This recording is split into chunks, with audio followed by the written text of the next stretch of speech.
Sur qui je suis parce qu'on me l'a demandé, j'aime pas faire ça, mais voilà, on me l'a demandé, donc juste, je m'appelle Sophie Massieu, je suis journaliste et spécialisée en information sociale.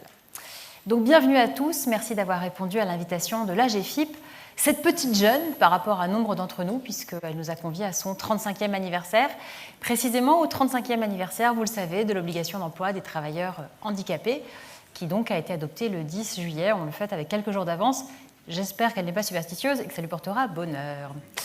Christophe Roth la préside, il va venir me rejoindre pour que je me sente un peu moins seule, parce que sinon la scène est bien trop grande pour moi.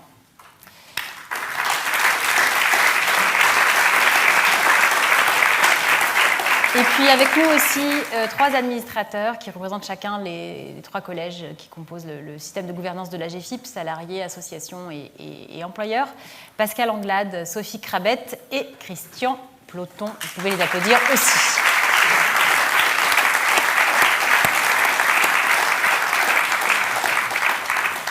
Bonjour Christophe, bonjour à tous. Installez-vous, bienvenue. Voilà, le chien ne mord pas, c'est que moi qui mords. Ça va bien Christophe ? Très bien, bonsoir Sophie, bonsoir à toutes et tous. Comme Sophie vous l'a indiqué, ce soir l'AGFIP a eu le plaisir de vous inviter pour célébrer les 35 ans de la loi du 10 juillet 1987. Avec Didier Sartier, le directeur général de l'AGFIP, l'ensemble du conseil d'administration ici présent et toutes les équipes, c'est un honneur de vous recevoir et de célébrer en toute simplicité cette loi très importante qui a marqué notre République. Je vous souhaite à tous et toutes une très belle soirée et bien sûr vous êtes les bienvenus pour porter l'AGFIP de demain, mais également pour défendre la place de chacun au milieu de tous. Merci Christophe. Vous restez avec moi et on va... il y a un ministre du Travail qui s'appelle Olivier Dussopt. Il devait être là, mais je ne sais pas pourquoi aujourd'hui il était un peu occupé, finalement.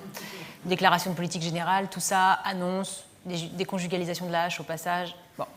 Donc, il n'a pas pu être là, mais il a préparé une petite vidéo que je vous propose que l'on écoute et regarde.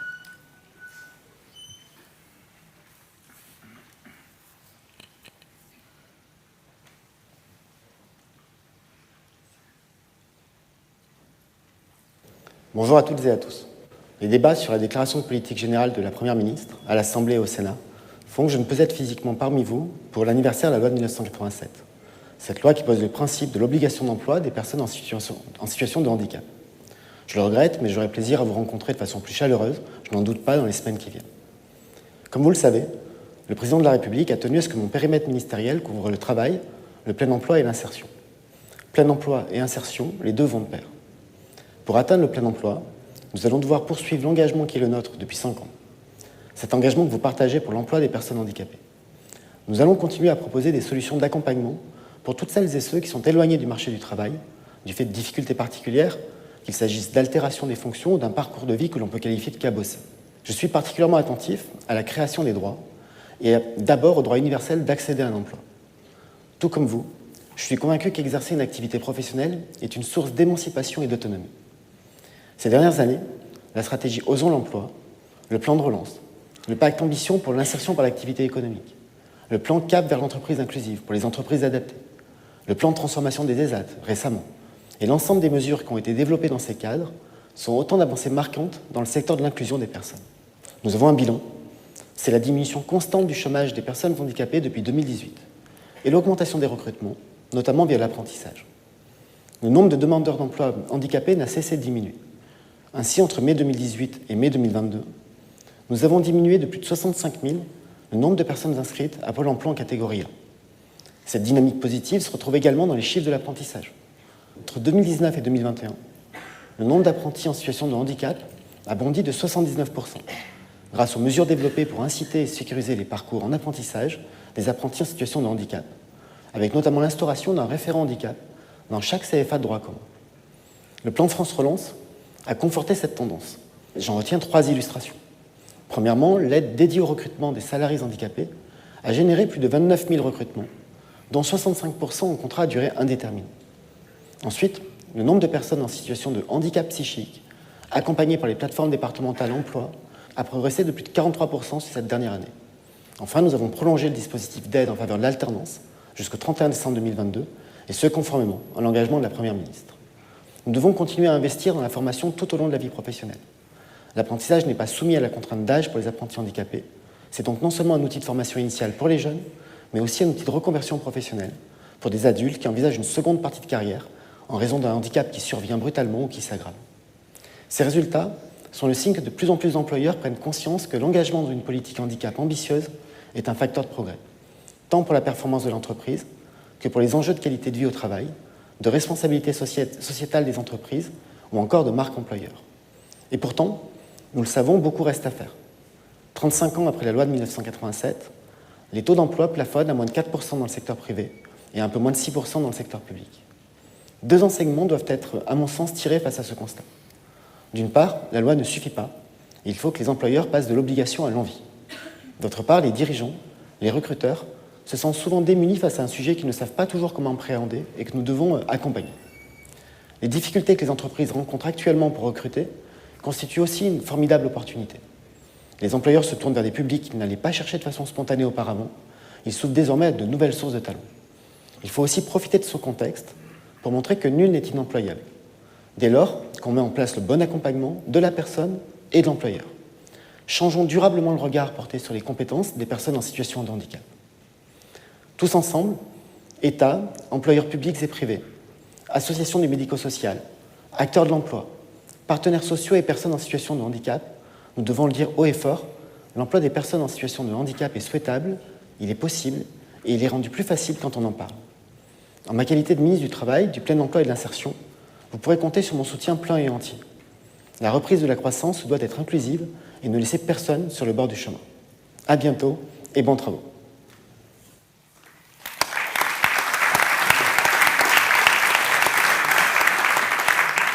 Voilà, c'était donc en ouverture un discours en vidéo d'Olivier Dussopt, qui voilà, ministre de l'emploi, du plein emploi et de l'insertion et du travail, j'oubliais l'essentiel, qui a pourtant été le leitmotiv du discours de politique générale tout à l'heure, le travail. Christophe, je crois que c'est à votre tour désormais de prononcer votre discours d'ouverture.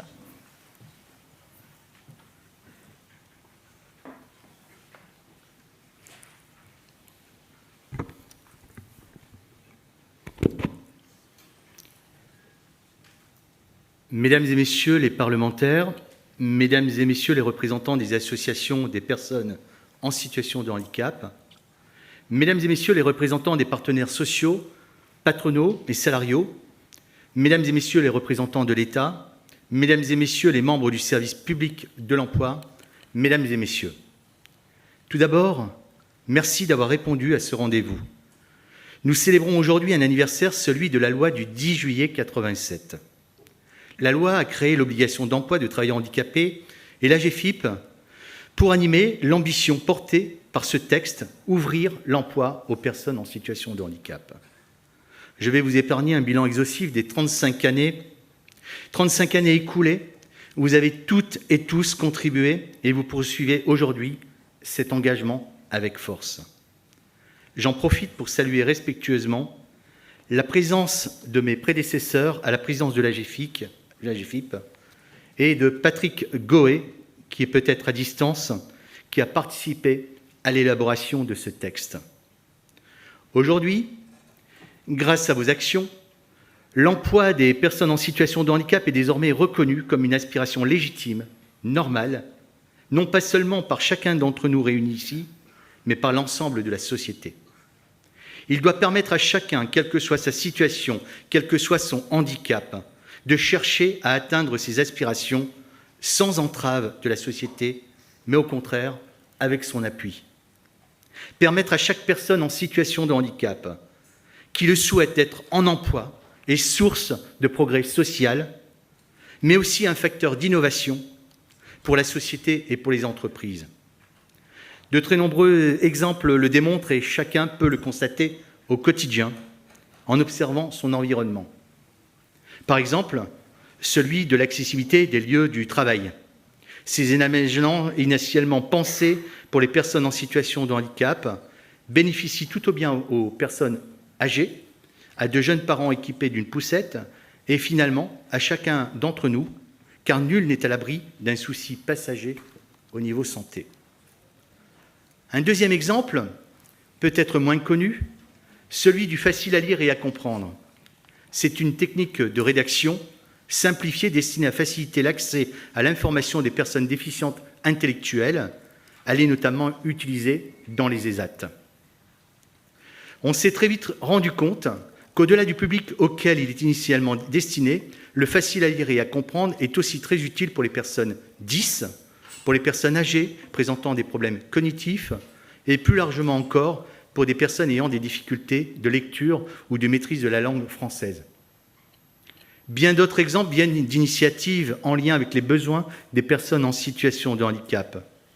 Je citerai la télécommande de télévision, le SMS, les assistants vocaux des smartphones, les épluches légumes ergonomiques, les soreuses à salade à bouton pression.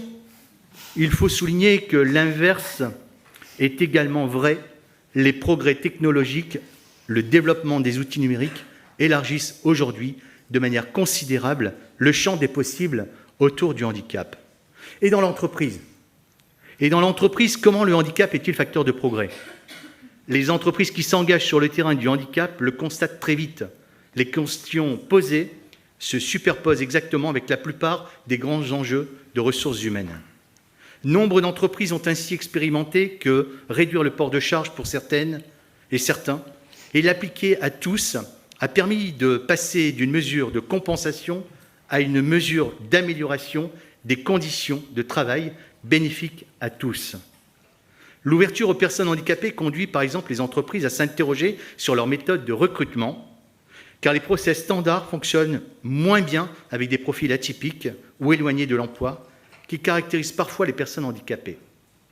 Pour trouver ces candidats, il faut mettre en place des méthodes de sourcing alternatives, s'appuyer sur d'autres critères que les diplômes pour détecter les compétences, les savoir-être et prévoir peut-être un parcours de formation ou un accompagnement pour soutenir la prise de poste.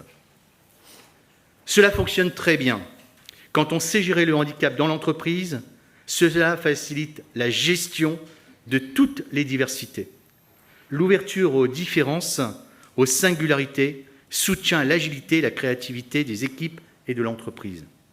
Au-delà des nouvelles approches managériales portées par l'ouverture au handicap, les entreprises engagées ont bien compris qu'elles sont attendues, tant par leurs salariés, futurs collaborateurs, et par les Français sur des thématiques comme l'équilibre vie privée, vie professionnelle, l'égalité professionnelle, le télétravail, et plus largement la qualité de vie et les conditions de travail et leurs responsabilités sociales et environnementales.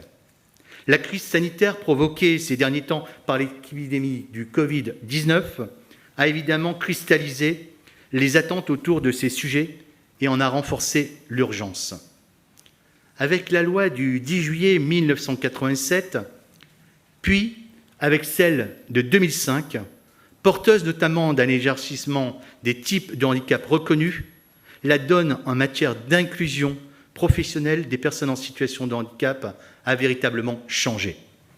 Nous avons collectivement réalisé une avancée considérable avec le fait que l'emploi des personnes handicapées n'est plus seulement un sujet militant ou une affaire de solidarité.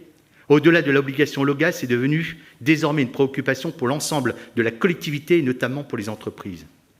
Dès le départ, la GFIP s'est vue attribuer un rôle clé pour accompagner cette démarche dans le cadre d'une mission de service public qui n'a cessé de se renforcer depuis des années. Il a été rejoint dans cette mission par le FIPHFP en 2005 et je profite de cette occasion pour saluer leur présence. Ce faisant, la GFIP, depuis 35 ans, a développé une expertise. Nous la partageons avec les acteurs de l'emploi, de la formation, de la santé au travail, des associations des personnes en situation de handicap et avec les acteurs du dialogue social. Il existe aujourd'hui une véritable dynamique autour de l'emploi des personnes handicapées. Les entreprises et les acteurs sont mobilisés sur le sujet et le nombre de salariés employés dans le secteur privé comme dans le secteur public augmente régulièrement. Aujourd'hui, plus d'1 million de personnes en situation de handicap travaillent dans les secteurs privés, publics, adaptés et protégés. Nous avons aujourd'hui l'occasion d'accélérer cette évolution. Malgré la crise sanitaire, nombre de personnes en situation de handicap en emploi, le nombre a augmenté et le taux de chômage a décru, y compris celui de longue durée. Mais le taux d'emploi reste à un niveau qui n'est pas satisfaisant. Je m'engage donc solennellement à lui faire dépasser 4% d'ici la fin de mon mandat en 2024. Cela représente entre 150 000 et 200 000 personnes en emploi supplémentaire, j'y crois. La boussole de l'inclusion qui guide les réformes menées ces 5 dernières années a redessiné complètement notre environnement. Cap Emploi et Pôle Emploi ont désormais une offre de services commune pour les demandeurs d'emploi. La quasi-totalité des agences Pôle Emploi propose avec Cap Emploi un lieu unique d'accompagnement. La réforme de la santé au travail va très prochainement créer des nouvelles synergies et les acteurs de la formation ont également entamé leur mue sur le sujet du handicap. L'AGEFIP aujourd'hui propose beaucoup de services pour développer l'inclusion professionnelle en mobilisant au maximum les dispositifs de droit commun et en s'appuyant sur les acteurs, en les mettant en œuvre pour qu'ils soient ouverts et accessibles à tous, quelle que soit leur situation de handicap. Le maillage pour tous et avec tous est nécessaire pour faciliter la mobilisation de nos dispositifs, proposer des services adaptés aux besoins des personnes et des entreprises et en fin de compte, construire réellement ensemble et durablement un monde du travail inclusif.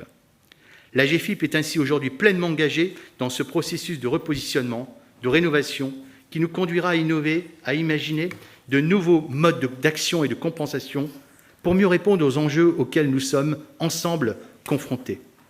D'être en somme un véritable activateur de progrès. Les activateurs de progrès, ce sont les délégués régionaux, ce sont les acteurs du dialogue social, ce sont les associations. C'est vous, c'est nous. Le conseil d'administration de l'AGEFIP devrait voter un plan stratégique AGEFIP 2023-2027, enfin je l'espère, d'ici la fin de l'année. Je suis confiant. Il sera ambitieux, concret, au service des personnes en situation de handicap. La conjoncture économique est très favorable. De nombreux secteurs peinent à trouver des compétences.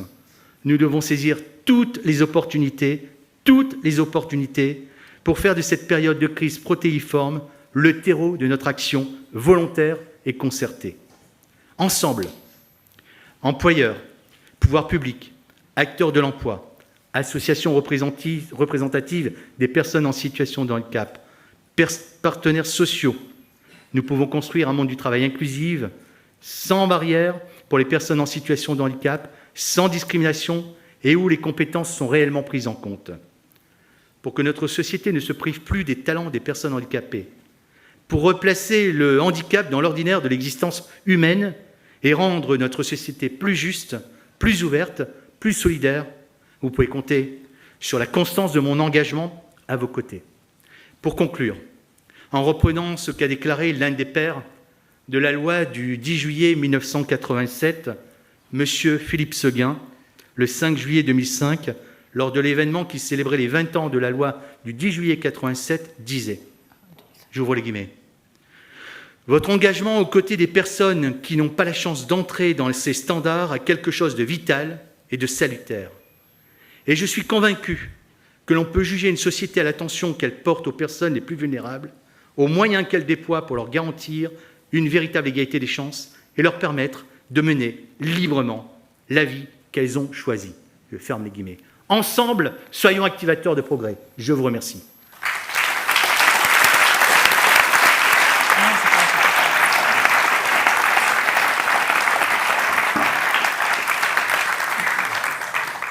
Merci Christophe, merci Monsieur le Président. C'est maintenant au tour de nos administrateurs, enfin de vos administrateurs, mais de nos administrateurs à nous ici présents, à 3 d'entre eux qui représentent chacun un collège, de prendre la parole. On commence avec Pascal Anglade, m'a-t-on dit.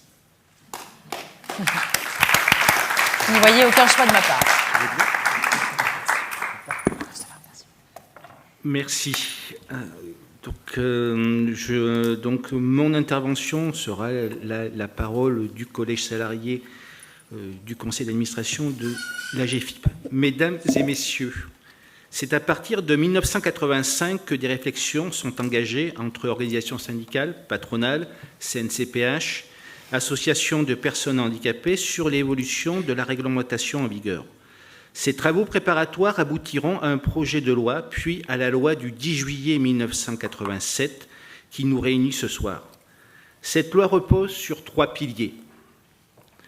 Le premier pilier est une obligation de résultat. En effet, la loi substitue à des obligations de procédure complexes et mal respectées une obligation de résultat avec le passage donc de 10 à 6% de l'effectif de l'entreprise et l'application de cette obligation à compter de 20 salariés. Le deuxième pilier, c'est l'introduction de l'emploi des handicapés, terme de l'époque, dans le domaine de la politique contractuelle. Donc, c'est les accords libératoires négociés entre les partenaires sociaux au sein des entreprises. C'est la création de la GFIP, chargée de collecter et de gérer la contribution. Et le troisième sous-ensemble, c'est le projet fait une part beaucoup plus importante aux représentants du personnel et en fait des acteurs majeurs et incontournables quant à la politique d'emploi et de formation et des conditions de travail des travailleurs bénéficiaires de cette obligation d'emploi, via en particulier la consultation des IRP par l'employeur. Et le troisième pilier, c'est l'extension de cette obligation aux services publics et administrations, au même titre que les entreprises privées. Cet texte donnera par la suite naissance au FIPHFP en 2005. Depuis 35 ans, ces 3 piliers sont toujours au cœur du réacteur. L'action des institutions représentatives du personnel au quotidien pour que le handicap ne soit pas un sujet mineur de la politique RH et sociale des entreprises et en soit un levier majeur, d'où l'importance vitale d'un dialogue social riche et respectueux au sein des entreprises et des différentes fonctions publiques. La singularité est un activateur de sens et de progrès pour l'ensemble de l'écosystème. Nous en sommes l'exemple juste et parfait. Ces 3 piliers ont été complétés par 3 axes stratégiques en 2017, issus du plan stratégique de la GFIP, qui sont la sécurisation des parcours professionnels, la mobilisation des entreprises et du monde économique et social, la promotion de l'emploi des personnes handicapées en s'adressant aux acteurs de l'emploi, de la formation, de l'orientation et du travail. Ce juste équilibre du paritarisme élargi a garanti l'agilité et la réactivité face aux défis de notre société et des soubresauts politiques, écologiques et sanitaires actuels et futurs. Au cours de ces 35 ans, nous avons œuvré collectivement afin de rendre notre société plus juste. Mais il reste beaucoup à faire pour arriver à un monde du travail, une société véritablement inclusive. La singularité est un pluriel de capacités que nous nous devons de mettre en lumière, que ce soit dans les domaines de la formation initiale au continu, de l'égalité salariale, de l'évolution professionnelle, du maintien en et dans l'emploi, en particulier pour les seniors, et d'un parcours résidentiel sécurisé afin de favoriser la mobilité des travailleurs. Le tout dans un dialogue social interprofessionnel de qualité et innovant. Que nos choix d'aujourd'hui soient nos actes de demain. Je vous remercie. Merci à vous.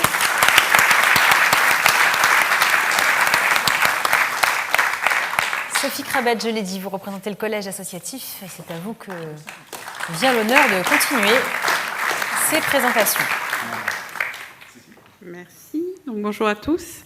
Il y a 35 ans, la loi du 10 juillet 87 sur l'obligation d'emploi est venue questionner les employeurs publics et privés sur leurs pratiques en matière d'emploi et de maintien dans l'emploi, à une période où le taux d'emploi des travailleurs handicapés dépassait à peine les 1%.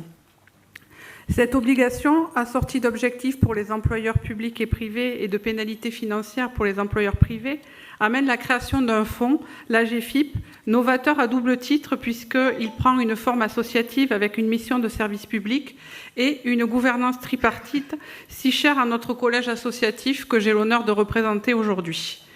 Un gros challenge donc, il y avait beaucoup d'outils à construire et pas mal de préjugés aussi à déconstruire. 35 ans où les personnes en situation de handicap ont vu leur position évoluer quant à leur place dans l'écosystème de l'emploi. Tout d'abord considérée comme une obligation ou une bonne action, l'embauche aujourd'hui des personnes handicapées laisse parfois penser qu'on recrute un surhomme doté de super pouvoirs. Si aujourd'hui les travailleurs handicapés ne veulent plus être considérés comme des seconds choix ou des recrutements par défaut, ils ne veulent pas non plus être considérés comme des personnes qu'ils ne sont pas, mais simplement prendre leur juste place dans le monde professionnel en étant pleinement partie prenante de leur parcours professionnel. Des progrès considérables ont été réalisés au fil de toutes ces années, grâce à cette loi, mais aussi grâce à celles qui ont suivi. Il nous faut les saluer aujourd'hui pour ne jamais oublier d'où nous partions. Toutefois, il reste encore beaucoup à faire et les enjeux de demain doivent nous amener à la construction de solutions d'emploi, de formation et de maintien dans l'emploi, intégrées et non pas seulement inclusives. L'ensemble des partenaires de cette salle sont un maillon essentiel de cette réussite. Cette réflexion globale doit être menée à plusieurs niveaux. J'en citerai 2 à titre d'exemple. Le premier, l'accompagnement des politiques de gestion des ressources humaines, de la phase de recrutement à l'accompagnement des fins de carrière. Sur ce point, notre collège souhaite insister sur la nécessité de travailler suffisamment en amont le maintien dans l'emploi des personnes pour ne pas faire de la seconde partie de vie professionnelle un parcours de précarité où le licenciement pour inaptitude serait inévitable. À ce titre, il nous semble important de penser l'accompagnement de manière globale, en y incluant aussi la sphère sociale. Le second point, la mise en place d'une accessibilité complète et pensée en amont, que ce soit du cadre bâti en passant par les solutions techniques et organisationnelles. La compensation des situations de handicap ne doit plus être une option, mais un réflexe systématique et financé. Pour conclure, et si besoin était de vous dire la totale détermination de notre collège à porter et surtout à concrétiser cette évolution, je terminerai par une citation d'Emily Dickinson sur l'espoir. L'espoir, c'est ce petit oiseau qui se perche sur notre arme, qui chante sans les paroles et qui ne se tait jamais. Je vous remercie. Merci. Bravo. En plus, vous avez tenu votre timing. C'est la première. Merci beaucoup, Christian Ploton. Le défi est à relever.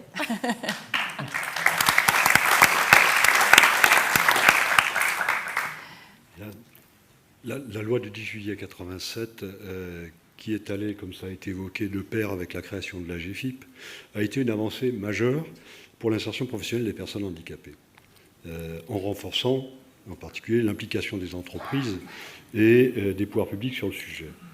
La question du handicap a quitté, à cette occasion, avec la loi du 10 juillet 1987, la sphère de la simple incitation pour les DRH des entreprises de plus de 20 salariés.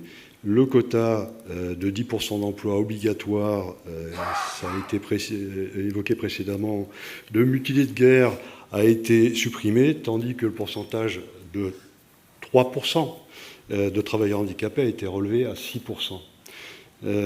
Si la loi de 1987 a réaffirmé l'obligation de l'emploi, elle a assorti de 3 possibilités subsidiaires. Ces possibilités étant conciliables sous certaines réserves et permettant aux employeurs assujettis de se mettre en conformité. Je rappelle les trois réserves: passation de contrats de sous-traitance avec des établissements de travail protégés, réalisation d'accords signés sous l'égide de l'administration du travail par le représentant des employeurs et des salariés ou accords agréés. Et enfin, le versement, malheureusement aussi, le versement d'une cotisation à la GFIP, laquelle la GFIP était le fonds associé mis en place dès 1988, mutualisant les sommes collectées auprès des entreprises et ce fonds consacrant des actions à promouvoir l'insertion professionnelle des bénéficiaires de la loi de 87. Nous sommes en 2022, donc. Que de chemin parcouru, là aussi ça a été largement évoqué, on ne reprendra pas tout ce qui s'est passé depuis, mais entre-temps sont intervenues néanmoins de nouvelles évolutions de la loi. Pourtant, malgré une augmentation au fil des années du taux d'emploi, l'objectif de 6% fixé par la loi de 87 n'a malheureusement toujours pas été atteint, 35 ans après son adoption. Donc, entre 3,5 et 4%, chacun se réfère à la statistique qui lui convient, mais 6%, c'est quand même beaucoup plus loin. Aujourd'hui, les entreprises et leurs organisations représentatives demeurent mobilisées. Elles l'étaient depuis le début, je crois qu'elles le sont toujours, peut-être sous des formes un peu différentes, et elles savent qu'elles ont un rôle de premier ordre à jouer. Je prendrai 2 illustrations. Le dernier baromètre AGEFIP-IFOP sur la perception de l'emploi des personnes en situation de handicap montre que l'on peut en effet compter sur les entreprises pour voir dans le handicap non pas un frein, mais une opportunité. 83% des personnes interrogées le disent, contre 76% en 2020. On peut espérer se rapprocher des 100% bientôt. Deuxième sujet, la participation active des entreprises au réseau des référents handicap, animé par la GFIP. Une manifestation s'est tenue récemment. Ce réseau des référents constitue un espace de travail privilégié, et privilégié notamment pour les entreprises. Ceci afin de développer compétences et connaissances autour du rôle éminent du référent handicap et de ses missions. L'obligation d'emploi des personnes en situation de handicap était une mesure nécessaire, mais elle n'est toutefois pas l'unique réponse en matière d'inclusion des personnes en situation de handicap dans l'entreprise. Pour ce faire, des politiques complémentaires d'aide, d'incitation, d'accompagnement doivent aussi permettre d'y répondre, à la fois pour assurer le maintien dans l'emploi, mais aussi pour faciliter l'accès à l'emploi. Pour améliorer l'emploi des personnes en situation de handicap, il faut aujourd'hui aller dans le sens du développement d'une politique de handicap incitative pour les entreprises. Beaucoup d'entre elles se demandent comment faire plus. Pour cela, elles doivent être accompagnées, et je pense plus particulièrement aux plus petites d'entre elles.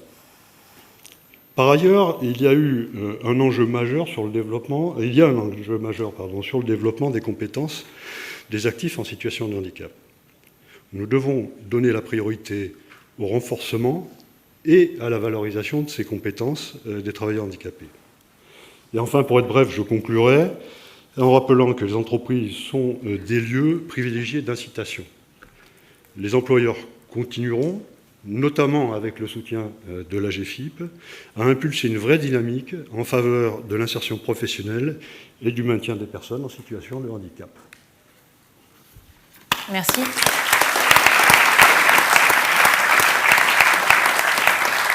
Merci beaucoup à tous les 4. Je vous libère. Je vous invite à regagner vos places au premier rang si ça ne vous embête pas. Et je vais appeler à me rejoindre Didier Essartier, que l'on a cité tout à l'heure, directeur général de la GFIP.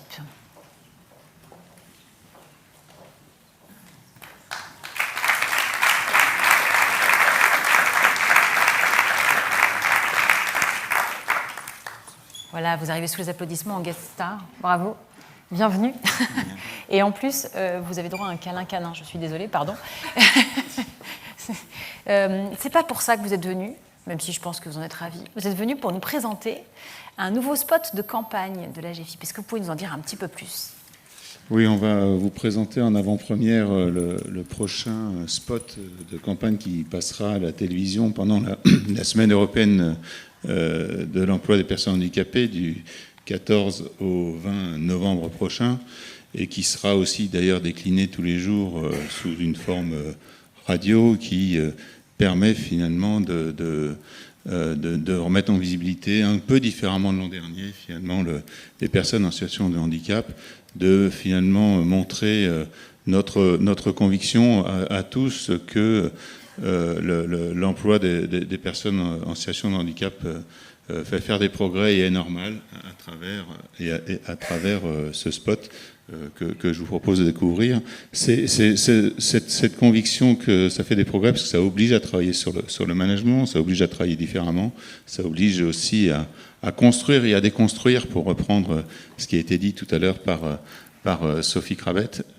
Et aujourd'hui, avec aussi ce spot, on cherche à pousser à faire que chacun, comme l'a dit un peu le ministre tout à l'heure, je vais reprendre un peu son expression, intégrer ou être dans une logique inclusive, c'est souhaitable, c'est possible, et puis de le mettre en visibilité, ça rend les choses plus faciles. Donc c'est finalement ceci qui est mis en avant à travers la démarche activateur de progrès.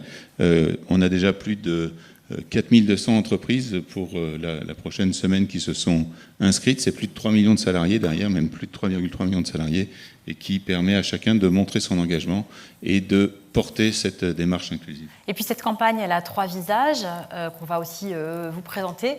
3 visages, 3 histoires qui racontent aussi que nombre de possibles existent finalement.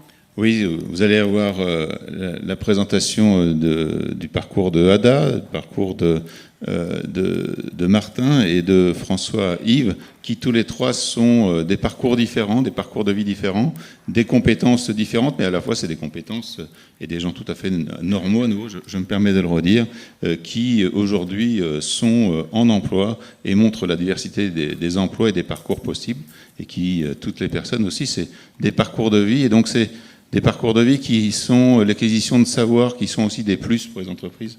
Je me permets aussi de l'évoquer. Bon, on le regarde ce spot, vous restez avec moi pour le regarder ? Bien sûr, avec plaisir. Le progrès, c'est se renouveler, se réinventer, pour faire avancer la société. Le progrès, c'est sortir de sa zone de confort et répondre à de nouveaux enjeux. Ada Guerchouch est coach en entreprise. Elle vit hors de sa zone de confort en permanence. Le progrès, c'est moi. C'est moi. C'est moi. C'est nous. Ensemble, faisons progresser les entreprises grâce aux personnes handicapées. Je vous l'ai promis, on va regarder une petite présentation de chacun de ces 3 personnages qui vont nous dire qui ils sont.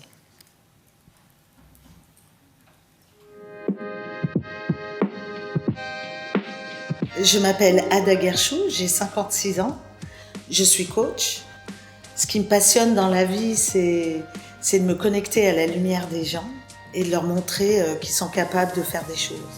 Moi, j'ai toujours été handi, et quand j'étais bout de chou, mon corps appartenait plutôt aux médicaux, paramédicaux. Et grâce à la natation, t'es sans appareillage, sans fauteuil. Et bien là, je me suis approprié mon corps. Je peux pas dire me réapproprier, je me suis approprié mon corps. Et aujourd'hui, je suis toujours record de France du 200 mètres 4 nages.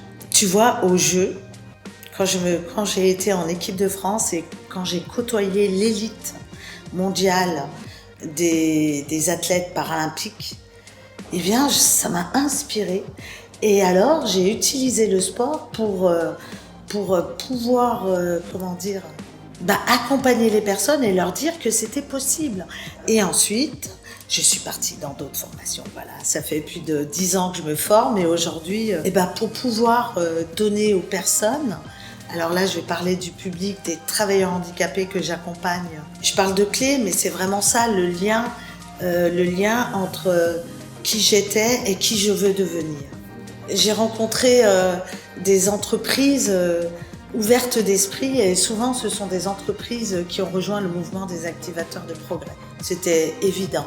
Être activateur de progrès, c'est faire partie de la team, donc il y a un soutien. Si l'entreprise a besoin d'avoir des infos, des techniques, des outils, eh bien en étant activateur de progrès, c'est beaucoup plus simple, parce qu'elles savent à qui demander et comment faire. Aux entreprises qui n'ont pas encore rejoint le mouvement activateur de progrès, je vous le dis, l'espoir n'est pas dans l'avenir, l'espoir est dans l'invisible.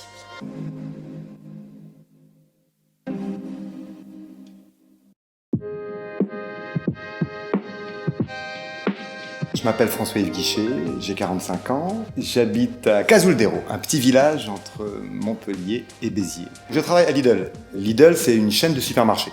Je m'occupe de réceptionner la marchandise, de la contrôler et de la faire stocker dans l'entrepôt. À la base, j'étais cuisinier, chef de cuisine même, j'ai fait ça pendant 20 ans.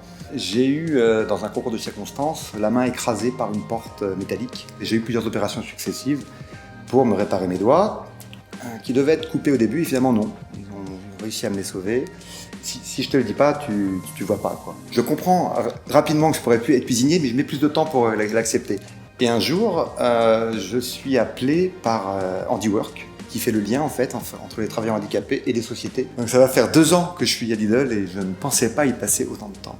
J'ai trouvé que tout du long, on a été bien accueillis, autant par les encadrants, mais encore plus, je te dirais, par le personnel, quoi. Je sais pas s'ils avaient été briefés pour ça, mais personne m'a demandé ce que j'avais.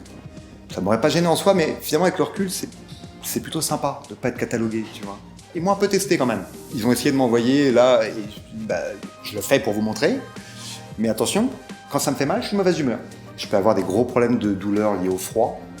Eh bien, je ne travaille pas dans les secteurs type surgelé ou frais, où j'y vais très, très ponctuellement. Et puis tout du long, il y a eu le suivi pendant plusieurs mois de Handiwork qui est là, quoi, et en cas de problème ou en cas de souci quel qu'il soit, t'accompagne.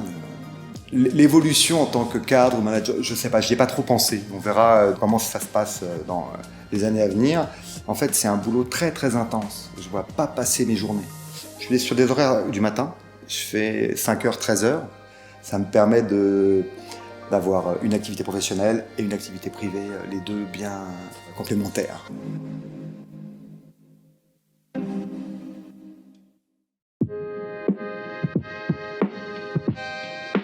Je m'appelle Martin Buchener, j'ai 21 ans. Je suis en apprentissage en boulangerie. Je pétris et je cuis le pain. Et aussi je fais que la pâtisserie, que la chocolaterie. J'ai d'abord fait un CAP pâtissier, après un CAP chocolatier et après la mention complémentaire. Et là maintenant je fais un CAP boulanger. Quand j'ai travaillé dans différentes entreprises, au moins pour que ça me plaît et aussi pour voir différemment, pour en apprendre que tous les jours. J'ai été bien accueilli. Après c'est qui est pas facile parce que quand c'est nouveau et quand on est à peine arrivé, c'est jamais facile, mais là j'ai été bien accueilli et ça se passe bien. En fait, c'était une candidature, c'est quand aussi qu'il fallait répondre aux questions. Il y avait une centaine d'apprentis et il y avait le prix qu'ont fait les apprentis. Ils m'ont appelé et je suis allé à Paris à la Chambre des métiers de France où j'ai fait la cérémonie. Il y avait la ministre du Travail avec le parrain sponsorisé par la Coupe du Monde que Rugby 2023 en compagnie que Frédéric Michalak, pas le pâtissier, le rugbyman. J'aime bien l'apprentissage et je compte continuer. Et le principal, c'est que j'ai toujours le plaisir. Pour l'instant, c'est plus la pâtisserie et la chocolaterie, mais après, ça peut changer. C'est pas que rester dans son coin à faire toujours les mêmes choses. Il faut être ouvert à tout. Bon, même si après, on peut dire après qu'on n'aime pas, mais pas dire qu'on n'aime pas et on ne fait pas. Hein.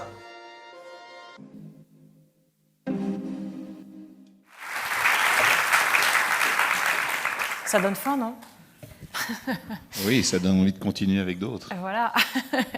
Merci à eux, merci à vous, Didier, je vous libère. On va passer à un temps d'échange autour d'une table ronde. Je vais inviter les intervenants à me rejoindre. Table ronde qui pose une question importante. Y a-t-il ou non, et de quelle nature, jusqu'à quel point, une influence de la présence des personnes en situation de handicap au sein des entreprises, une influence positive, s'entend. C'est donc le thème d'une étude récemment menée par le Cercle des vulnérabilités et à laquelle s'est associée l'AGEFIP. Pour nous la présenter, vont nous rejoindre Véronique Bustrel. Ils n'ont pas voulu anticiper leur montée, pourtant j'avais fait une espèce d'appel du pied, mais je n'ai pas dû être claire. Donc venez tous. Donc Véronique Bustrel, directrice de l'innovation donc à l'AGEFIP, et Tanguy Châtel, sociologue, cofondateur et animateur du Cercle des vulnérabilités. Et puis, une fois qu'on l'aura un petit peu présenté, pour en débattre, un autre Tanguy de Bel-Air, celui-ci. Oui, vous pouvez l'applaudir, hein. Faites-vous plaisir. Directeur inclusion et diversité du groupe Vinci. Charlotte Radvani, membre du réseau Disability Alliance chez Google. Vous avez vu les efforts, hein. J'ai fait de mon mieux.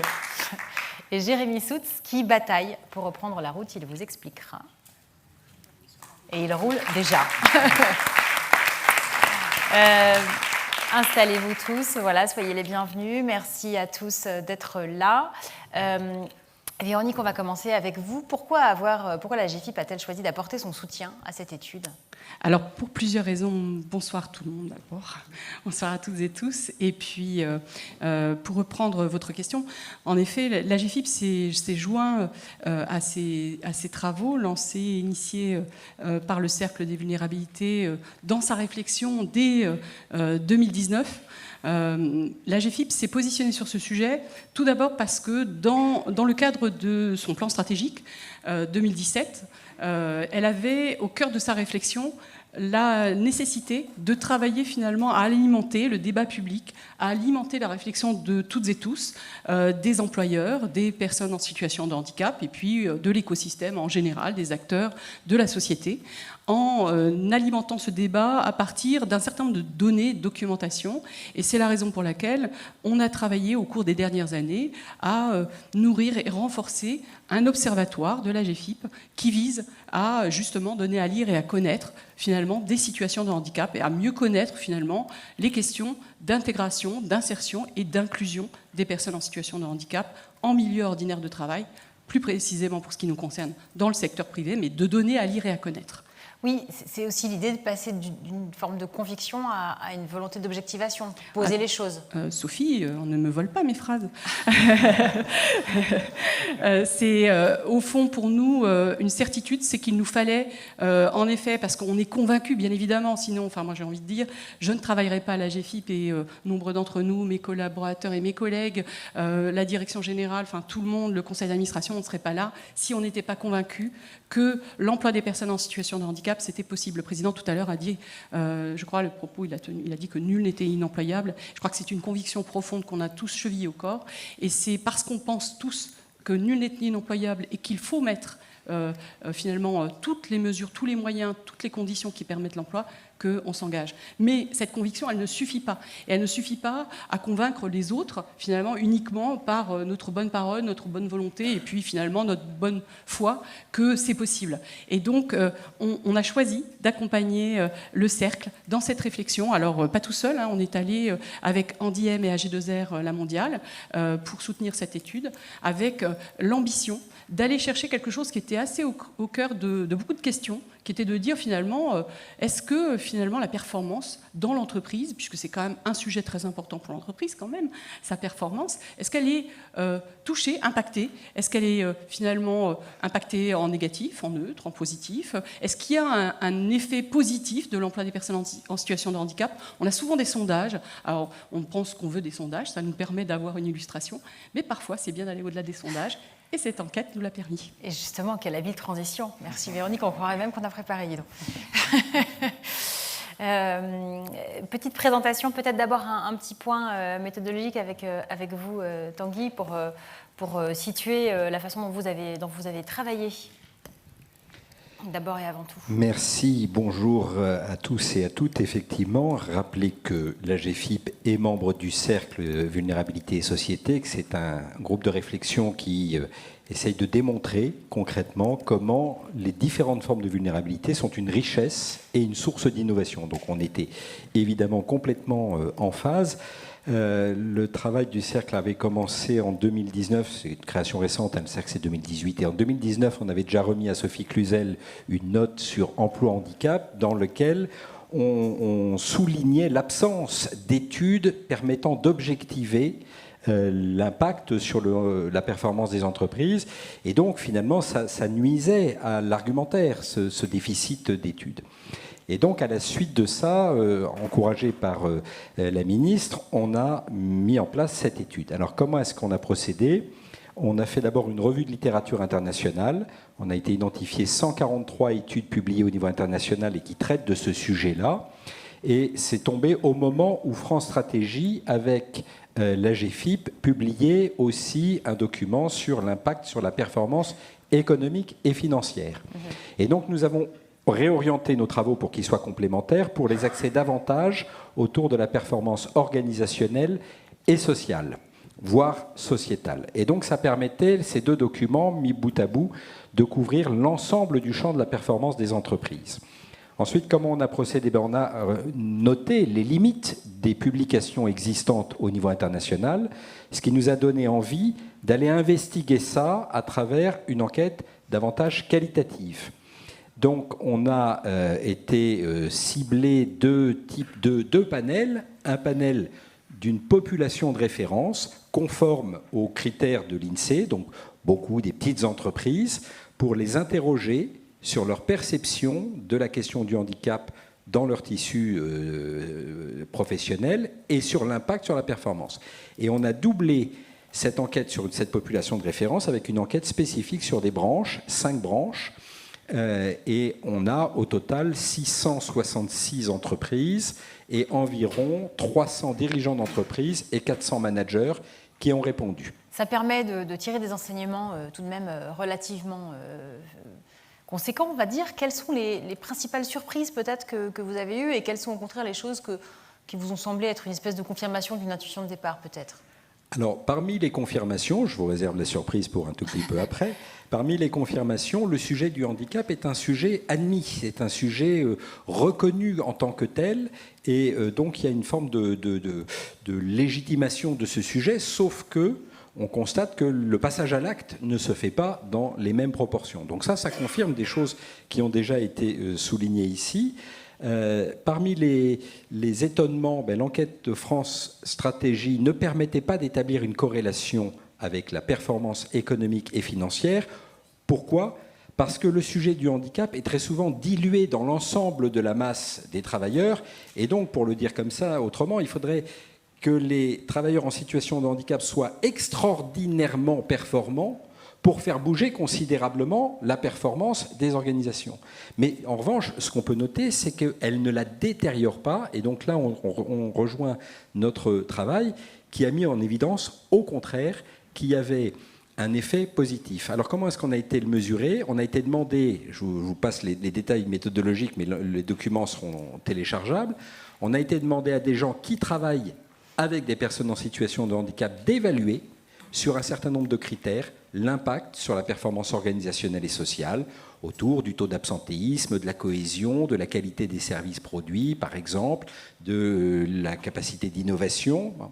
Mais on a aussi été interrogé des gens qui ne travaillent pas avec des personnes en situation de handicap pour voir comment ils apprécient la non-présence de personnes handicapées sur l'impact de la non-présence de personnes handicapées sur la performance. Et on constate que là où il y a des personnes en situation de handicap, eh bien, le bénéfice est significativement supérieur à celui qui est déclaré quand il n'y en a pas. Significativement, on peut donner un chiffre ? Oui, alors en fait, on a proposé une évaluation, un peu comme on le fait à l'hôpital. Vous savez, quand vous avez mal, on va vous demander d'évaluer votre douleur, puisque c'est quand même quelque chose, on est sur une enquête qui est d'ordre déclaratif à ce stade. Il y aura des affinages de nature plus quantitatif à venir. Mais là, on est encore sur des résultats un peu intermédiaires. On a été demandé d'évaluer sur une échelle de 1 à 10. Sous-entendu, à 5, il n'y a pas d'impact. En deçà de 5, il y a un impact négatif. Et au-delà de 5, il y a un impact positif. Eh bien, nos moyennes se situent autour de 6,5, 7, parfois 7,5, ce qui veut dire que la présence de travailleurs handicapés a un impact significativement positif sur la performance globale du système, que ce soit les équipes ou que ce soit l'entreprise. Alors 6,5, c'est quand même pas énorme. J'entends bien que vous en êtes content et on n'a pas à juger être content ou pas. On est objectif quand on est chercheur, mais finalement, ça peut être un peu décevant. Non, Véronique, qu'est-ce que ça raconte, ces chiffres moyens finalement, parce que c'est pas 9 par exemple, on aurait pu... Alors c'est intéressant parce qu'on était en comité de pilotage ce matin, j'ai posé la même question, j'ai dit mais ma directrice de la com, elle me dit oh, mais c'est pas beaucoup, hein, parce que quand même quand on a 6,5 ou 7 à l'école, c'est pas top. Et du coup, je me suis tournée vers... Sur 10, oui, sur 10, pardon. Et du coup, j'ai demandé à Thierry et Tanguy, hein, qui travaillent sur le sujet et qui sont beaucoup plus scientifiques, beaucoup plus experts que moi sur le sujet, mais alors toi, de ton côté, moi je vois ça plutôt bien parce que quelqu'un qui me dirait 10 sur 10, je dirais menteur, parce que bon, faut quand même, hein, voilà, raison garder. Mais je trouve que justement c'est très juste, c'est-à-dire que c'est ni exagéré, ni sous-estimé, ni surestimé, et c'est dans la juste proportion. Et c'est ce qui m'incline à dire que c'est plutôt qualitatif, parce que j'aurais eu quelques doutes si j'avais eu, j'avoue, des résultats situés entre 9 et 9,5, voire 10. J'aurais été très heureuse, hein, mais j'aurais eu quelques doutes sur la sincérité des propos. Et je trouve qu'on est dans une juste proportion, et surtout, j'ai eu une réponse très intéressante, c'était de dire finalement que c'était très significatif, au contraire. Et je pense que, Tanguy, tu peux préciser les choses. Oui, c'est très significatif pour les éléments que j'ai déjà cités, c'est-à-dire il y a une dilution, il y a une prise en compte d'un petit nombre de personnes handicapées dont on mesure. Ce qui a été mesuré, ce n'est pas la performance des travailleurs en situation de handicap en tant que telle, c'est l'incidence sur la performance globale des travailleurs en situation de handicap. Donc on voit que le fait qu'on ait 6,5 ou 7 est en fait beaucoup plus impressionnant qu'on ne pourrait l'imaginer en disant bon, c'est légèrement au-dessus de la moyenne.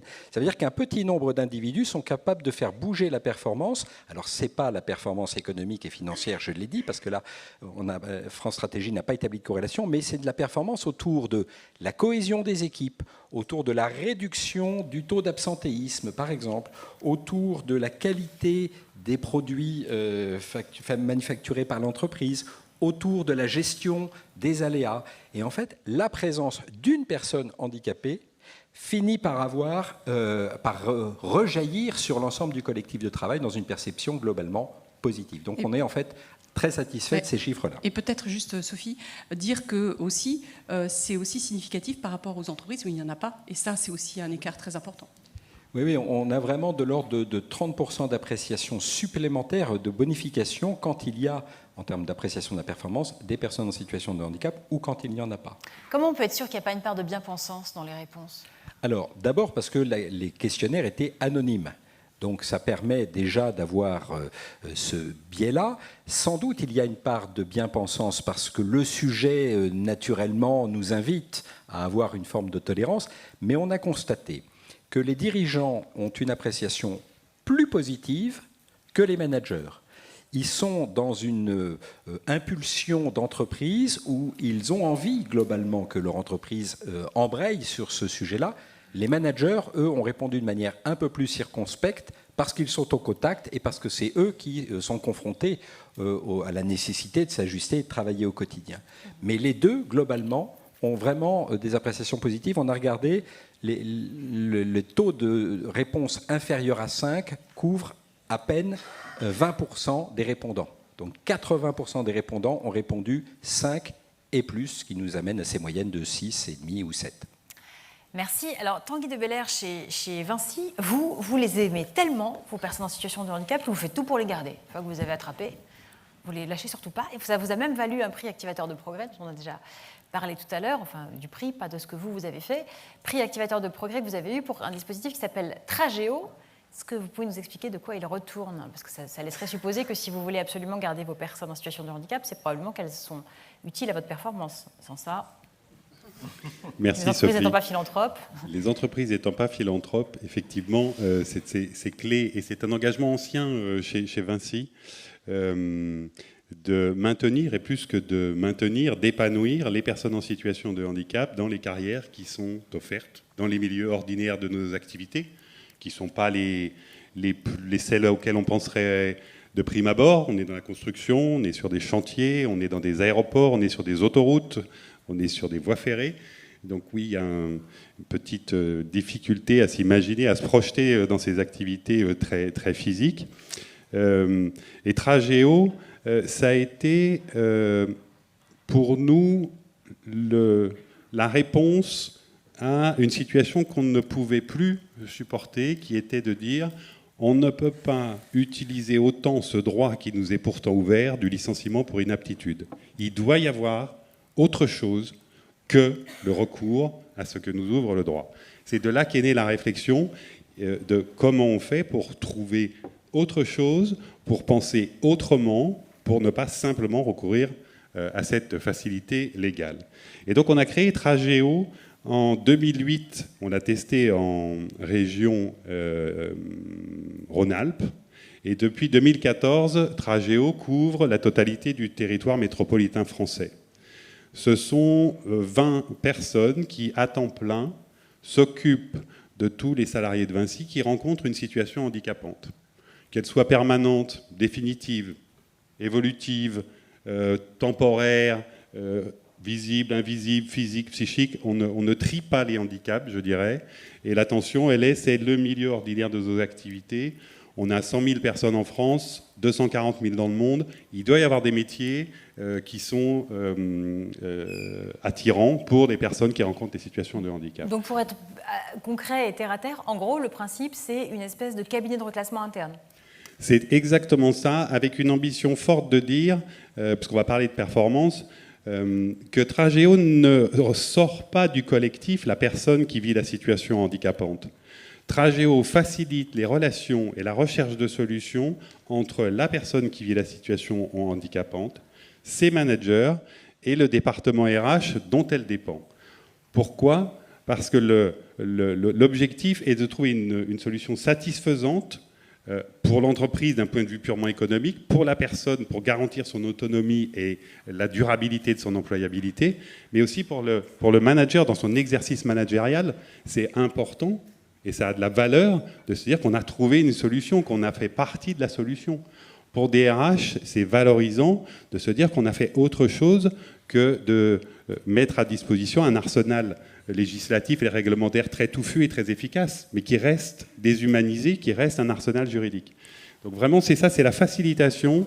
Les personnes qui vivent les situations handicapantes, les managers ou les RH approchent le Tragéo de leur territoire et posent le sujet.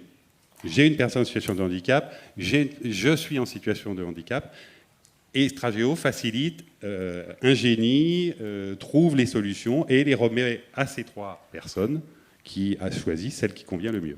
Donc, et à côté de cette solution de maintien dans l'emploi, vous avez développé un peu sur le même modèle, Abiléo-H, qui est un cabinet de recrutement, parce que vous avez encore des difficultés, me disiez-vous, à recruter suffisamment de personnes par rapport à vos ambitions. Tout à fait, là c'est tout nouveau de cette année. On regarde avec attention, bien sûr, les chiffres.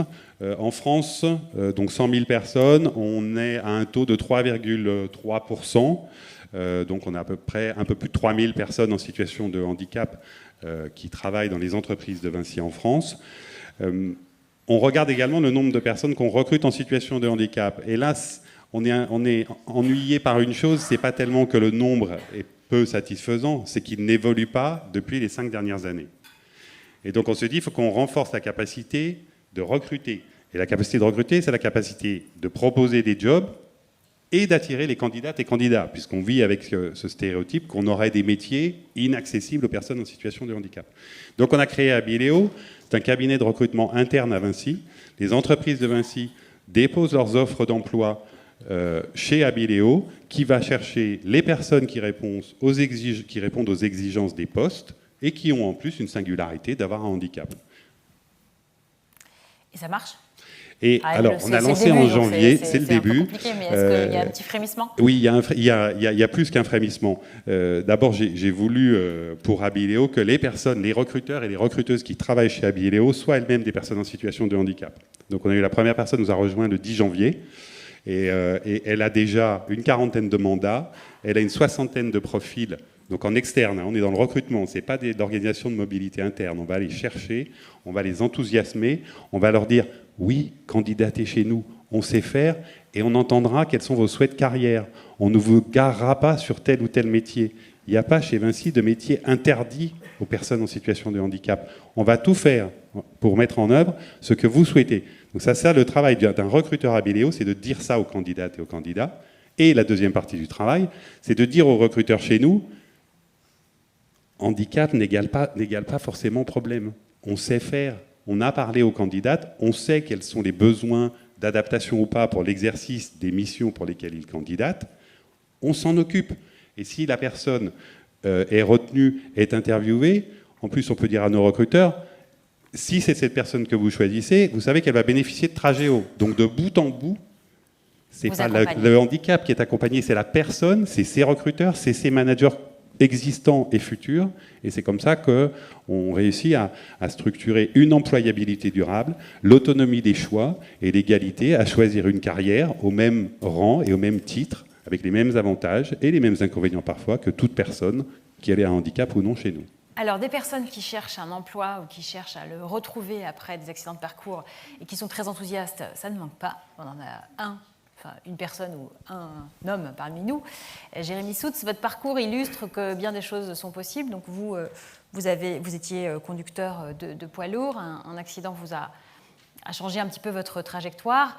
Et aujourd'hui, vous êtes en train de tout mettre en œuvre pour retrouver non seulement un travail, mais le travail que vous effectuiez auparavant. C'est ça. Est-ce que vous pouvez nous raconter un petit peu comment vous avez été, déjà, vos compétences, etc., ont été testées, vérifiées, et où vous en êtes? D'accord, pas de problème. Bonjour, moi je suis Jérémy, je suis des Hauts-de-France, et je viens ici du coup pour vous témoigner un petit peu de mon parcours et mon expérience au niveau professionnel avec mon handicap. Donc moi, en fait, j'étais chauffeur routier dès mes 18 ans, parce que c'est un métier passion, c'est quelque chose que je voulais faire depuis tout petit, donc forcément, j'ai pas réfléchi. J'ai fait l'étude la plus rapide pour être chauffeur, c'est un BEP conduite et service dans le transport routier. Et à 18 ans, j'étais sur les routes. Et à 23 ans, j'ai un accident de moto qui me rendra paraplégique. Et le plus dur pour moi, c'est même pas forcément d'avoir perdu mes jambes, mais à ce moment-là, c'est d'avoir perdu mon travail et de me dire que pour moi, la route, c'est terminé et qu'il va falloir que je fasse autre chose. Et pour moi, c'est inenvisageable de faire autre chose que d'être derrière le volant d'un camion à l'époque. Donc du coup, pendant ma période de rééducation, qui était de 9 mois, je passais beaucoup de soirées à regarder un petit peu sur les réseaux sociaux, en tapant par des mots-clés sur Google, handicap, poids lourd, machin. Et finalement, je trouve quelqu'un qui a réussi à faire ça à l'époque, en 2016. Donc lui, il a monté sa société de transport pour pouvoir être à son compte et reprendre le volant. Donc c'est un cas un peu particulier parce qu'aujourd'hui, tout le monde ne peut pas monter une société de transport. Mais c'est le seul à l'époque qui a réussi à remonter derrière le volant d'un camion. Ensuite, je me rends à Cap Emploi pour en discuter avec ma conseillère. Et sur le coup, quand j'explique ça, elle me prend un petit peu pour un fou parce que remettre quelqu'un en fauteuil roulant derrière le volant d'un camion, c'est quand même peu commun. Et au moment où j'entreprends ça, il y a quand même 2 personnes en France qui ont réussi à mener à bien ce type de projet. C'est ce qui me conforte aussi dans l'idée de reprendre, c'est que je vois que c'est faisable. Les 2 personnes qui ont réussi à être aujourd'hui chauffeurs, c'est des personnes qui n'étaient pas du tout dans le métier, donc qui ont passé complètement la formation complète en fauteuil, passé les permis complets. Moi, il s'agit juste d'une régularisation de mes permis pour pouvoir reprendre. Que vous avez obtenu, la régularisation déjà. Donc, s'ensuit ensuite une PECF, donc c'est en partenariat avec la GFIP et l'AFTRAL. Donc c'est une PECF, c'est une prestation d'évaluation des capacités fonctionnelles. C'est une intervention d'une journée qui consiste à voir avec une ergothérapeute, un formateur AFTRAL, si le projet est faisable avec le handicap que j'ai, quoi. Donc du coup, c'est pas forcément dit que tous les handicaps non plus, on peut pas mettre pas n'importe qui, mais on peut pas mettre tout le monde derrière le volant d'un camion, ce serait parfois aussi un peu irresponsable. Donc forcément, on étudie ça sur une journée, on voit un petit peu la faisabilité du projet. Et donc moi, au bout d'une journée, on se rend compte que c'est faisable. Le problème, c'est qu'il faut trouver un patron derrière pour pouvoir régulariser mes permis. Donc j'ai eu le droit de régulariser mes permis sans avoir trouvé forcément un patron, grâce à la GFIP toujours. Et maintenant, vous cherchez l'entreprise qui va bien vouloir vous recruter. C'est ça, mais je l'ai trouvé il y a 1 mois et demi, lors d'un salon du poids lourd auquel j'étais présent avec un véhicule adapté d'un monsieur qui a installé une plateforme sur un camion. Enfin, c'est le concepteur d'une plateforme qui nous permet d'accéder à la cabine et de reprendre le métier. Donc du coup, on s'est rendu sur le salon et le président de la FNTR des Hauts-de-France et donc c'est la Fédération salon, nationale des transports routiers, la FNTR. Ça. Le président du salon qui était sur place est venu me voir, m'a donné sa carte et je l'ai appelé 2 jours plus tard et il m'a dit qu'il m'accompagnait dans mon projet. C'est signé? On vous revoit quand sur les routes? Ça sera fin d'année ou début 2023 parce qu'il faut mettre en place le camion, il faut forcément mettre en place le... Oui, le mode de conduite, etc. C'est ça, exactement. Et puis même l'intérieur de la cabine pour la vie quotidienne. C'est ça. Parce que voilà, bravo à vous deux, à Merci. l'entreprise et à vous.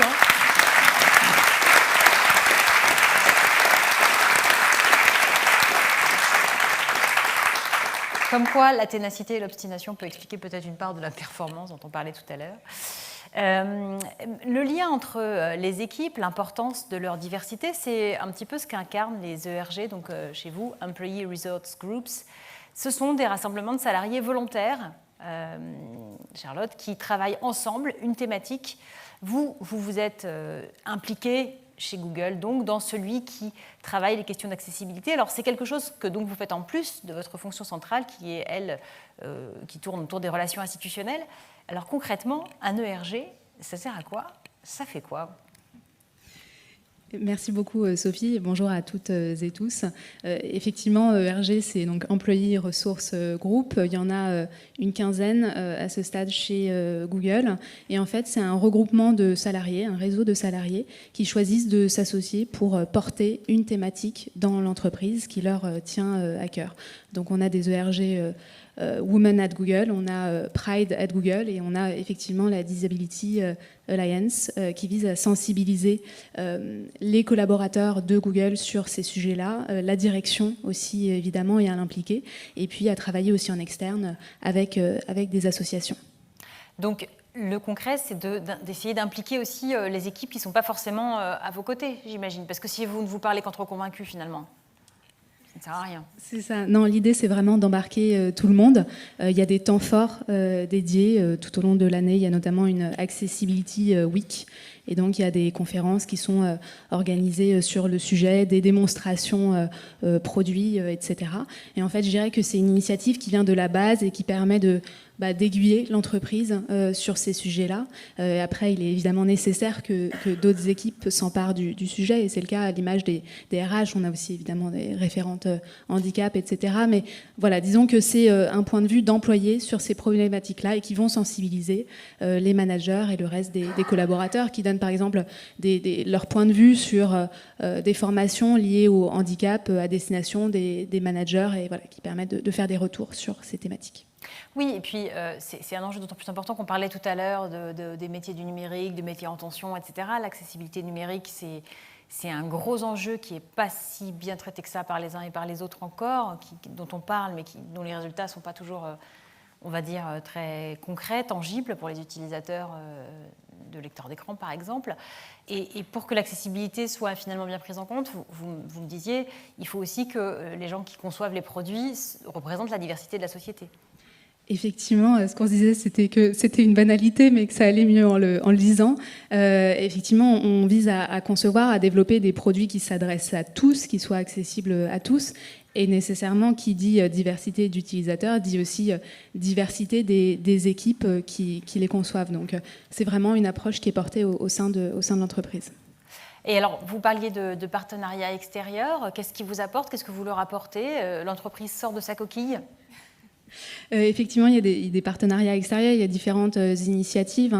On a notamment un programme qui s'appelle les ateliers numériques, qui vise à accompagner tout un large type de public sur les outils numériques, et on organise régulièrement des journées dédiées à l'accessibilité en collaboration avec des associations. Je pense notamment à la Fédération des aveugles qui avait eu l'occasion de présenter son ABC dédié à l'accessibilité numérique. Donc voilà, ça c'est des choses qu'on organise nous, et par ailleurs on soutient, et d'ailleurs aux côtés de la GFIP, des associations. Je pense à Diversity Days notamment, et le programme Déclic numérique qui vise à accompagner des personnes sur la reconversion au métier du numérique, et qui vise à impulser plus de diversité dans ce secteur-là où des populations sont sous-représentées, personnes en situation de handicap, mais aussi femmes, etc. Et donc la GFIP a développé tout un programme en lien avec Diversity Days pour améliorer cette représentativité.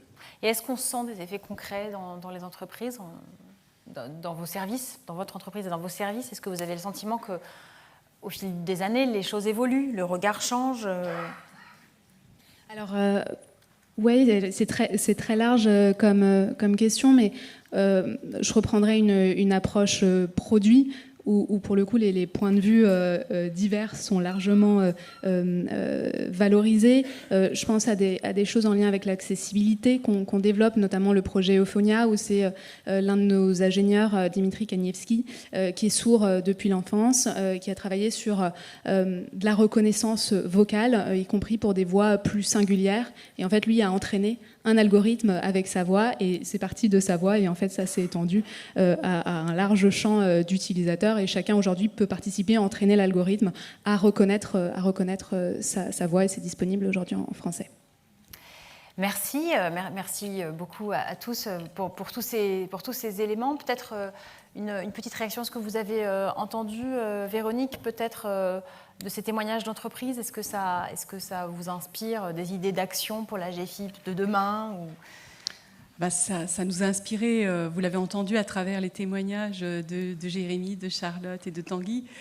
Ça nous inspire plein de choses sur le maintien de l'emploi, sur l'insertion professionnelle, sur la capacité, la résilience, mais aussi la capacité finalement à trouver son chemin, alors parfois de manière un peu plus compliquée que d'autres.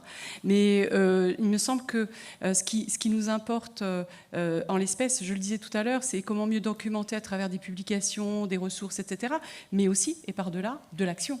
C'est-à-dire très concrètement, avec une offre de services disponible, avec des actions mises en place, des partenaires entreprises, on le voit à quel point c'est important. Mon collègue qui est dans la salle, Hugues, qui travaille sur, on en parlait tout à l'heure, le réseau de référents handicap, mon collègue Pierre qui travaille sur toutes les questions de préparation, de sécurisation des parcours, c'est des choses, pour nous des mantras très importants. Et moi, ce que ça m'inspire, c'est que, comme on le disait tout à l'heure, allons-y, continuons, l'action, allons-y. Merci beaucoup à tous. Je vais vous inviter à rejoindre vos places de premier rang, bien placées, pour remercier les personnes qui ont traduit en LSF, les personnes qui ont été en charge de la vélotypie, nos intervenants, bien sûr, qui j'oublie, les gens qui sont en régie, tous les gens avec lesquels on a préparé. Et puis donc on passe à la conclusion de Christophe. Et après, je vous préviens, amis intervenants, vous n'avez aucun droit de vous échapper, parce que vous êtes mobilisés pour une photo finale. Voilà. Mesdames et messieurs, chers collègues du conseil d'administration, monsieur le directeur général de la GFIP, ce soir, c'était un événement pour célébrer les 35 ans de la loi de 87. Je ne peux pas m'empêcher, bien sûr, de rendre hommage à ceux qui ont écrit la loi. Je ne peux pas m'empêcher non plus de rendre hommage à ceux qui ont présidé la GFIP et à ceux qui l'ont dirigée. Et nous avons aujourd'hui M. Faure, qui a été président de la GFIP à une période qui nous a fait l'honneur du déplacement. Je voudrais qu'on l'applaudisse parce que c'est la mémoire du travail dans l'intérêt général de l'ensemble des missions que nous avons au quotidien, c'est défendre la place de chacun, son potentiel, son talent. Je remercie très chaleureusement des sportifs qui font changer le regard sur la politique handicap et sur le potentiel de chacun dans le monde du travail. Michael Jérémiaz, qui nous a fait l'honneur d'être présent, un champion paralympique, mais aussi Riyad Saleh, qui est donc, je dirais, dans l'équipe rugby fauteuil. C'est avec des personnes différentes, avec un réel potentiel, qu'on peut faire changer le regard. Et vous savez que dans quelques temps, il y a les Jeux paralympiques et que la GFIP est partenaire dans ce sens pour faire évoluer la place de chacun à travers des performances. Et la performance dans le sport peut aiguiller le monde de l'entreprise. Je pense bien sûr aussi à nos amis du FIP-HFP qui sont ici présents, aussi l'OETH et Andiem, la présidente du FIP-HFP, chère Françoise Descancronier, Marc Desjardins, son directeur général. Et bien sûr, je ne vais pas citer l'ensemble des associations, l'ensemble des représentants, mais chaleureusement, je tenais à vous remercier. Un grand merci aussi à toutes les entreprises qui sont impliquées. N'oubliez pas une chose importante, je vous l'ai indiqué, jusqu'à fin 2024, enfin plutôt jusqu'au 14 septembre 2024, relevons le défi d'avoir plus de 4% de personnes en situation dans le monde du travail. Et pour ça, je souhaite réellement qu'on applaudisse très chaleureusement les délégués régionaux qui sont en proximité du terrain, qui font un travail remarquable auprès des entreprises, qui sont les chevilles ouvrières de toute la politique auprès des entreprises au quotidien. Merci à toutes et tous. Et puis, je finirai par dire que j'ai vraiment de la chance d'être président de la GFIP, car je travaille avec un homme qui est un véritable besogneux et qui est au quotidien à la tâche, Monsieur Didier Sartier, directeur général de la GFIP, que je salue.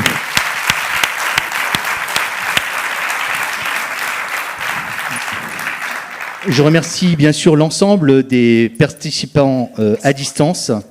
Un petit clin d'œil aux ministres qui viennent de s'installer. Le président de la GFIP, le directeur général, serait honoré que vous nous rencontrez très rapidement et très prochainement. Nous avons quelques petits sujets à évoquer ensemble. Et pour faire évoluer le taux d'emploi, nous comptons bien évidemment mettre de la force au partenariat État-AGFIP. Remercier bien sûr Sophie Massieu qui a été à la manœuvre. Remercier les personnes à la vélotypie, remercier les personnes qui sont les traducteurs à la langue des signes, et puis vous remercier tous chaleureusement pour votre présence, pour célébrer cette loi qui est très, très importante. En toute modestie, en toute simplicité, en tout cas, chacun d'entre nous est une pierre pour faire évoluer les choses. Merci à vous. Merci beaucoup. Merci. Ah, si, ouais. Est-ce que, voilà, il est revenu, j'ai cru qu'on me croyait. Merci Christophe. On a un cocktail qui est servi, préparé par un traiteur inclusif qui travaille aussi beaucoup autour de la question du zéro déchet, qui s'appelle les biscornus. Donc, je vous propose qu'on partage ce temps informel, Christophe, j'imagine que vous serez d'accord, tous, pour continuer ces conversations. Et puis, j'appelle, s'il vous plaît, les intervenants à venir sur scène pour une petite photo. Voilà, à bientôt.